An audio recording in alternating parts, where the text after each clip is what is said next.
আধা ঘন্টা যাবত হাঁটতেছি এই পার্কটার মধ্যে দিয়ে, কিন্তু এই পার্কের ভিতরে বাংলাদেশের মতো একটা চায়ের দোকান পাই নাই, আর ওই একটা মুদির দোকানও পাই নাই আশেপাশে। আইসক্রিম খেতে চাইছিলাম, যদি অন্য কোনো কিছু খাওয়ার অভ্যাস নাই, তাও নাই। আর বাংলাদেশ হইলে কি হইতো, যাইতে যাইতে 30টা পাইতাম চায়ের দোকান, রুটি কলা তো আছেই।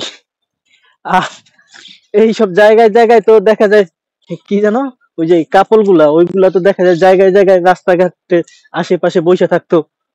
আর এই পার্কের ভিতর দিয়ে আধা ঘন্টা হাঁটতেছি, একটা দোকানপাট নাই, কোন একজন ফেরিয়ালাও নাই যে হাতে করে নিয়ে পান সিগারেট বিক্রি করবে, এ- এইটা করবে ওইটা করবে।